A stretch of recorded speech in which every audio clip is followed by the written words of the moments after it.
Dua senjata Anies yang membuat jumawa dan tak mau dengar suara nurani rakyat jelata.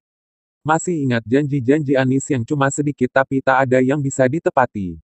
Itu semua karena dia melawan logika yang sudah dijelaskan oleh Ahok. Apa yang dijanjikan Anies sudah pasti tak bisa ditepati meskipun itu hanya 50%. Jangankan 50%, 10% aja udah untung-untungan. Itu pun demi menyelamatkan muka pemujanya agar bisa ngeles sana-sini. Contohnya seperti janji rumah tapak DP 0 rupiah pun karena gak bisa ditepati, maka dia membuat rumah susun dengan mengubah nama menjadi rumah lapis DP 0 rupiah. Itu pun bukan untuk rakyat miskin, karena orang yang berpenghasilan UMR DKI Jakarta gak akan bisa ngambil. Meskipun begitu, paling tidak itu bisa digunakan untuk ngeles para pendukungnya. Padahal ketika berdebat dengan Ahok, Ani bilangnya rumah tapak bagi rakyat miskin dengan DP 0%. Lalu janji Anies terkait menolak pulau reklamasi. Pada akhirnya dia sudah menerbitkan ribuan IMB pulau yang sudah jadi tanpa ada NJOP 15%, yang menurut Ahok, nilainya bisa mencapai ratusan triliun sehingga layak untuk diperjuangkan meskipun kerap ribut sama DPRD. Okelah ketika menerbitkan ribuan IMB seorang Anies bisa berkilah dengan menyalahkan bahwa itu sudah terjadi dan lain sebagainya. Tetapi secara fakta, apa yang disampaikan oleh Ahok bahwa menolak pulau reklamasi terutama yang sudah ada itu mustahil atau sulit. Ketika itu Anies bilang, kuncinya keberpihakan, maka semua bisa diatasi. Jadi sampai sini seperti jelas bukan terkait apa yang disampaikan oleh Ahok soal, jangan membohongi rakyat hanya demi mendapatkan kekuasaan. Semestinya tidak ada alasan apapun jika Anies memang benar berpihak pada rakyat.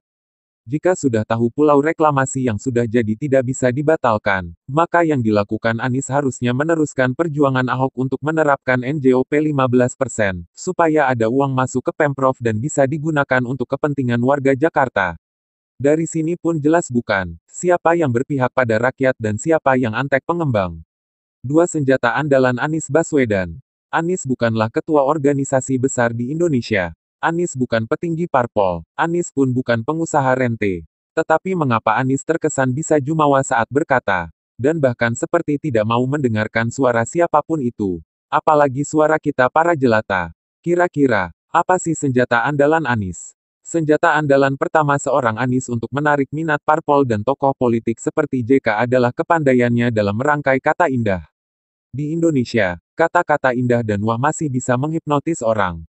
Hal itu bisa dilihat dari bagaimana rendahnya minat baca di Indonesia. Orang yang malas baca, biasanya lebih suka hal-hal yang ringan. Tidak menginginkan hal-hal berat, akan membuat kita kurang kritis karena tidak mau berpikir secara jeli. Karena tidak kritis, pada akhirnya kita mudah terpropaganda oleh kata-kata. Mudah pula termakan hoaks dan hasutan karena tidak mau capek untuk mencari tahu dan melihat sebuah masalah dengan sudut pandang yang luas. Untuk orang yang kritis, perkataan Anies itu bulet kayak benang kusut. Perkataan Anies itu akan terlihat kosong. Tetapi bagi orang yang malas berpikir dan lebih suka bermodal yakin, maka perkataan Anies tersebut menyilaukan dan membuat hati bergelora. Itulah senjata Anies yang utama dan pertama kali digunakan saat konvensi Capres Partai Demokrat di tahun 2014. Bahkan, tim Jokowi pun memanfaatkannya untuk kampanye. Meskipun pada akhirnya dipecat ketika jadi menteri karena mungkin tidak bisa berbuat apa-apa dalam kehidupan nyata. Lalu kira-kira, apakah senjata andalan Anies yang kedua? Kalau menurut saya, senjata kedua Anies adalah ormas-ormas di DKI Jakarta yang kecipratan dana hibah dari Pemprov DKI Jakarta di era Anies Baswedan yang nilai totalnya fantastis.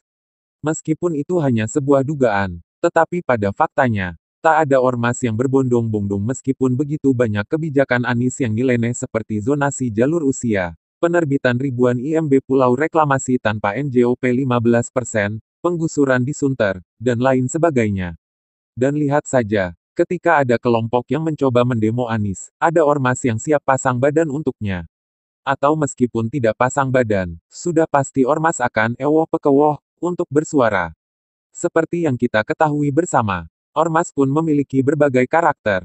Ada yang berkarakter keras, ada juga yang berkarakter seperti religiusitas. Dan ada juga ormas yang terlihat dari campuran keduanya. Dan lihatlah kecondongan ormas seperti itu di Jakarta yang nempel dengan Anies.